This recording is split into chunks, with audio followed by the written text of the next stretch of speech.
नमस्कार, मैं हूं सुमित शुक्ला। हिंदुस्तान समाचार में आपका बहुत बहुत स्वागत है। आज हमारे साथ में हैं फिल्म एक्टर पूरब कोहली जी, जिनकी अभी द लंदन फाइल्स रिलीज होने वाली है। जी, हम आपको उनसे मिलवाते हैं। सर, बहुत बहुत धन्यवाद हमसे जुड़ने के लिए। नमस्ते Sumit, thank you very much. Sir, सबसे पहले तो मैं आपको बहुत बहुत शुभकामनाएं देना चाहता हूं कि आपकी फिल्म एक तरीके से एक ब्लास्ट करे। Thank you very much. ये इनका जी सीरीज है और इस सीरीज का रिस्पांस बड़ा अच्छा है ट्रेलर से। तो जी। लोग को पसंद आ रहा है, काम पसंद आ रहा है, मेरा लुक पसंद आ रहा है, तो हम काफी एक्साइटेड है इसको लेके। सर, मैं ये जानना चाहता हूँ कि इससे पहले द कश्मीर फाइल्स आई थी, अब लंदन फाइल्स आ रही है, तो क्या आजकल फिल्म मेकर्स के एक एक्सीडेंटल सब्जेक्ट को लेकर वेब सीरीज या फिल्म्स बना रहे हैं? ऐसा कुछ चल रहा है क्या इंडस्ट्री में? वेल, लंदन फाइल्स और कश्मीर फाइल्स में बहुत फर्क है। नाम शायद कंफ्यूज कर रहे हैं लोगों को। लोग को लग रहा है कि ये भी कुछ कंट्रोवर्शियल सब्जेक्ट पे हम लोग ने कुछ बनाया है या पॉलिटिकल सब्जेक्ट पे हम लोग ने कुछ बनाया है। लेकिन लंदन फाइल्स एक आउट एंड आउट एंटरटेनर है। ये लंदन में शूट किया गया है, इसीलिए नाम लंदन फाइल्स रखा गया है। और ये एक बहुत ही पुराना किस्म का इमिग्रेशन लॉ जो है यूके में, उसको मतलब बैकड्रॉप में रख के इन लोग ने एक सेंट्रल कॉन्फ्लिक्ट किया है between immigrant community and the government. और इस चक्कर के दौरान में इस चक्कर में एक लड़की किडनैप हो जाती है, गायब हो जाती है, किडनैप हो गई है, मर गई है। हम ये मिस्ट्री है शो का, आपको देखना पड़ेगा। और वो लड़की का बाप मैं हूँ, अमर रॉय, जो एक बहुत ही इंपॉर्टेंट बड़ा मीडिया बैरन है, हम्म। जो इस लॉ को सपोर्ट कर रहा है। और अर्जुन रामपाल का जो कैरेक्टर है Om Singh, he is called in as a detective to solve the mystery कि ये लड़की भाई कहाँ गई है। और ओम का भी एक बैक स्टोरी है, जो वो खुद अपने फैमिली इश्यूज या अपने पर्सनल इश्यूज को रिजॉल्व करना चाहता है। He is going through his own trauma, और वो चीजें इसको उसके इन्वेस्टिगेशन को भी इन्फ्लुएंस करता है। तो इस तरह का शो है, एंटरटेनिंग शो है। पॉलिटिकल मुद्दे पे नहीं बना हुआ है, और कुछ कंट्रोवर्सी हम लोग जगाने की कोशिश नहीं कर रहे। पर उसके अलावा ये बहुत ही एंटरटेनिंग शो है, बहुत ही इंटरेस्टिंग शो है। और मेरे ख्याल से, मैंने खुद देखा नहीं अभी तक, लेकिन जिस तरह के रिएक्शंस मिल रहे हैं, और कई जर्नलिस्ट ने भी, अब फिलहाल मैं सुबह से इंटरव्यूज दे रहा हूँ, मुझे पता लग रहा है कि रिव्यूअर्स ने काफी अच्छा रिव्यू दिया है शो को।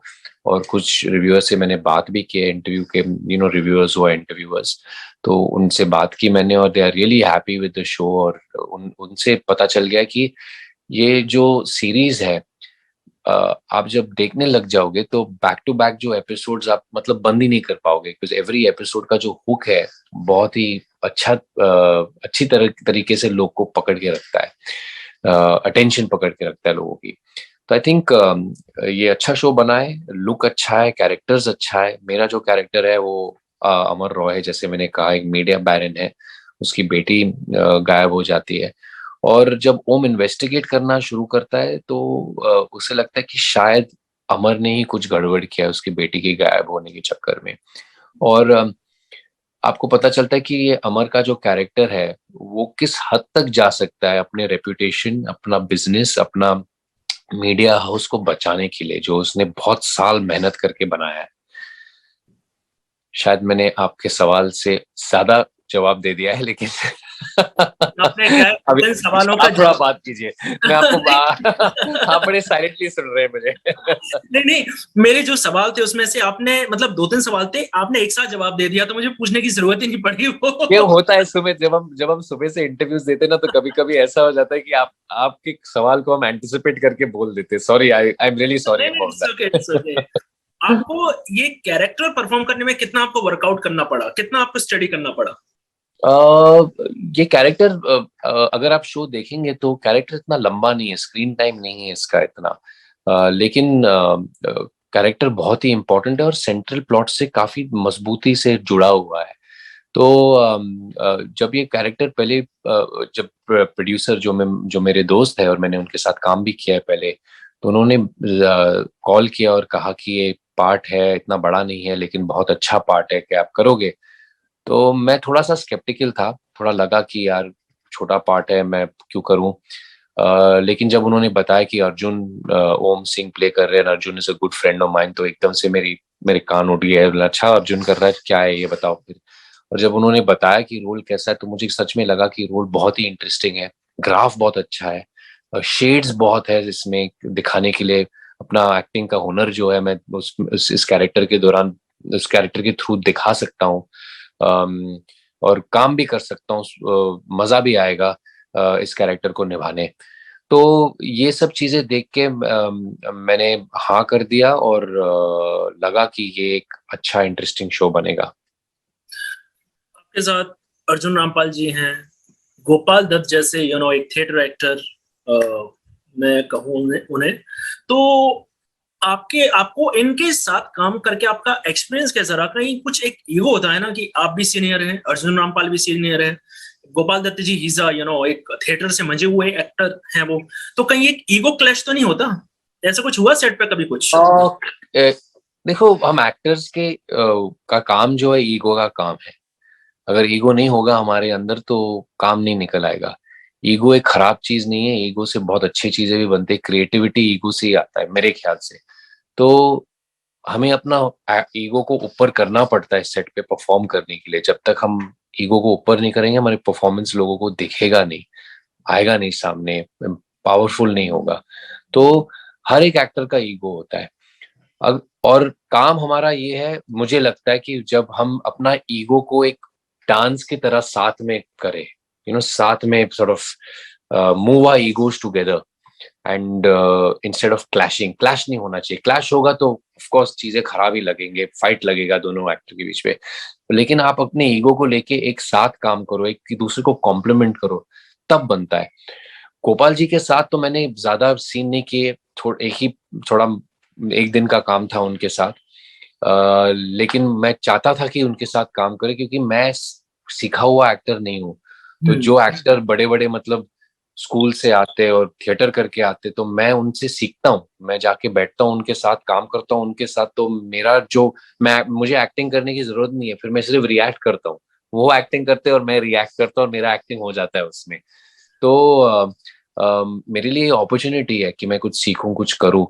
अर्जुन के साथ भी बहुत मजा आता है काम करने के लिए। अर्जुन और मैं 2 प्रोजेक्ट में ऑलरेडी काम कर चुके हैं। तो इस बार हम लोग और दोनों प्रोजेक्ट में रॉक ऑन 1, रॉक ऑन 2 में बड़े मजेदार मस्ती वाले सीन ज्यादा थे। रॉक ऑन 2 में शायद अर्जुन और मेरे बीच में एक बहुत अच्छा इंटेंस सीन था, जो अर्जुन और मैं बहुत दोनों एंजॉय किए। और इसमें काफी सीन्स है, इंटेंस वाले सीन्स अर्जुन और मेरे बीच में, और डेफिनेटली बहुत मजेदार सीन्स है, और मजा भी आया, और लोगों को देखने भी बहुत मजा आएगा। आपकी एक चोरी पकड़ी गई। आप खुद एक प्रोड्यूसर के बेटे हैं, तो आपके लिए मतलब ये तो आपको एक तरीके से एक जीन्स में मिला होगा, क्योंकि आपके फादर कभी कभी होता होगा कि आपको सजेशन देते होंगे। बिल्कुल।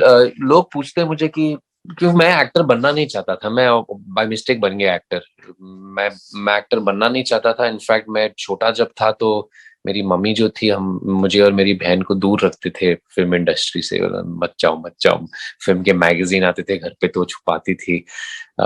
इनफैक्ट मेरी बहन जो है एकदम सोशल सेक्टर में काम करती है, वो एनजीओज में काम करती है, कंप्लीटली डिफरेंट जॉब रोल है उनका। तो मैं एक्सीडेंटली एक्टर बन गया। लेकिन जब से एक्टर बना हूं, बहुत आसानी से इस इंडस्ट्री में और इस काम में मैं सॉर्ट ऑफ जुड़ गया। मैं जब सेट पे आता हूँ, मुझे लगता नहीं कि मैं एक्टर हूँ और मुझे कैमरा के सामने काम, मुझे लगता है कि मैं इसके लिए बना हूँ। और हर चीज जो सेट पे होता है, स्पॉट बॉय से लेके एक्टर तक या डायरेक्टर तक या प्रोड्यूसर तक, मुझे लगता है कि हर आदमी उस सेट पे मेरा परिवार में है, और हम लोग एक साथ काम कर रहे हैं। और इस काम को, ये इस काम का एंड जो रिवॉर्ड है या कमाई है, वो जो प्रोजेक्ट बनता है, शो बनता है, या पिक्चर बनती है, या सीरियल बनता है, वो हमारा रिवॉर्ड है। तो उस रिवॉर्ड को बड़ा बनाने के लिए हम सबको एक साथ काम करना पड़ता है, चाहे कौन सा भी काम हो आपको सेट पे। मैं कभी कभी सेट पे जाता हूँ तो मैंने प्रोडक्शन का भी काम किया है, मैंने डायरेक्शन का भी काम किया है, अब मैं फिलहाल राइटिंग की कोशिश भी कर रहा हूँ। तो मुझे इस मीडियम से बहुत प्यार है, और वो प्यार मुझे मेरे ख्याल से मेरी जीन से मिला है। ये नहीं कि मैंने जिंदगी भर मैंने चाहा है कि मैं एक्टर बनूंगा, मैं फिल्म बनाऊंगा, ऐसा कुछ नहीं था। मुझे 17 साल की उम्र तक मुझे पता ही नहीं था कि मैं क्या करने वाला हूँ। मुझे पायलट बनना था, मैं आर्किटेक्ट बनना चाहता था, मैं होटल मैनेजमेंट करना चाहता था, हर चीज करना चाहता था, लेकिन एक्टर बन गया। और एक्टर बनने के बाद मुझे पता चल गया कि ये मैं इसके लिए बना हूँ और ये मेरे जीन्स में है। बिल्कुल, मेरे पापा प्रोड्यूसर हुआ करते थे बहुत साल पहले, डायरेक्टर भी थे। बम्बई से आया मेरा दोस्त, अगर गाना आपने सुना है बपीदा का, तो वो मेरे पापा के पिक्चर से था वो गाना। और उनके भी जो उनके पहले वाले जनरेशन में भी बहुत इम्पोर्टेंट फिल्म वाले थे, जैसे कि देव साहब, देवानंद साहब, विजयानंद साहब, चेतनानंद साहब, वो मेरे पापा के अंकल्स हैं। तो हमारे फैमिली में अभी भी जब हम मिलते हैं, अब फिलहाल मेरा एक सेकंड कजिन की शादी है, जो सब गए हैं वहां पे हिमाचल में। तो वहां पे शादी मैं जा नहीं पाया अनफॉर्चुनेटली, लेकिन मुझे पता है कि वहाँ किस माहौल में किस तरह की बातें हो रही होंगी, फिल्मों की, पिक्चरों की। और वो बहुत पसंद करता हूँ मैं। तो ये मेरा मेरा खून में है। मैं चाहो पे, मुझे पता नहीं, लोग पूछते अगर तुम एक्टर नहीं बनते तो क्या बनते, मुझे पता नहीं क्या बनता मैं, पर इंडस्ट्री के अंदर जरूर कुछ बनता। और हूँ।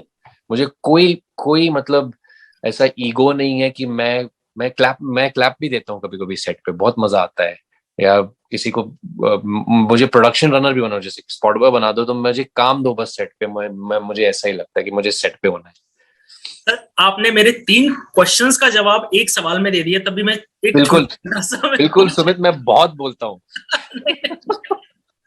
मैं चलो एक छोटे छोटे से क्वेश्चंस में मैं आपका सवाल जानना चाहता हूँ कि आप देवानंद जी के रिलेटिव हैं, शेखर कपूर जी आपके रिलेटिव हैं, तो आपको उस ओहदे पर नहीं पहुंचना था जिसको आप डिजर्व करते हैं? लाइक मैं वरुण धवन की बात करूं, चाहे मैं रणवीर कपूर की बात करूं। वेल, डिजर्व की बात नहीं है। मुझे लगता है कि हर कोई इंसान को अल्टीमेट सक्सेस हर कोई इंसान अल्टीमेट सक्सेस डिजर्व करता है। तो डिजर्व की बात तो बिल्कुल नहीं है। लेकिन मेरे ख्याल से कि मुझे लगता है कि मुझे हर एक प्रोजेक्ट के साथ खुशी होनी चाहिए। और अगर लोग पसंद करें ना पसंद करें, प्रोजेक्ट कहाँ तक पहुंचे, कितना फेमस हो, वो सब मैं छोड़ गया हूँ पीछे। वो पहले हुआ करता था जब मैं छोटा था, जब मेरी करियर शुरू हुआ, मुझे लगा कि मुझे शाहरुख खान बनना है, अमिताभ बच्चन बनना है, उस लेवल तक सक्सेस पाना है मुझे, देव साहब की तरह होना है। लेकिन एक लक की बात भी होती है, एक एक्सेप्टेंस की बात भी होती है।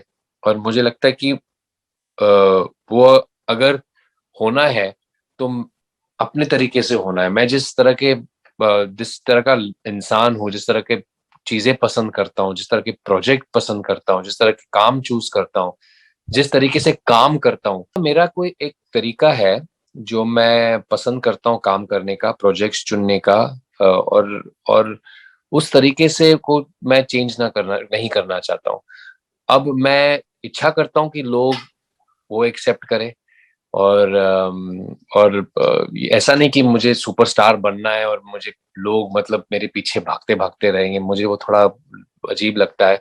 मुझे लगता है कि लोग मेरा काम पसंद करें, मुझे वो रिस्पेक्ट दो काम के लिए, मुझे उतना ही चाहिए। बस काफी है मेरे लिए कि लोग काम देखे, बोले कि अच्छा काम है आपका, रिस्पेक्ट दो उस काम का।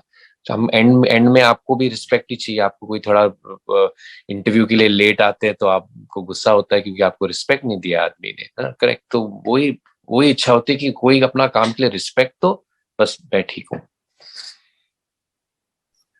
मेरा आपसे आखिरी सवाल है कि आपके अपकमिंग प्रोजेक्ट्स कौन कौन से हैं? शायद आप अभी ब्लाइंड में सोनम कपूर के साथ भी दिखने वाले हैं, उसके बारे में थोड़ा बताएं। हाँ, ब्लाइंड ब्लाइंड रिलीज होगी शायद काफी जल्दी। एग्जैक्ट डेट फिक्स नहीं हुआ है, लेकिन वो लोग अब तक पोस्ट प्रोडक्शन पे थोड़ा काम कर रहे हैं। तो वो आपको पता चलेगा। लेकिन आजकल क्या होता है ना सुमित, कि हमारे कॉन्ट्रैक्ट्स इतने टाइट है कि हम बात नहीं कर सकते जब तक प्रोड्यूसर अनाउंस नहीं करता है। तो है 2-3 प्रोजेक्ट्स है जो पाइपलाइन में है, लेकिन उस समय हम लोग फिर से इंटरव्यू करेंगे।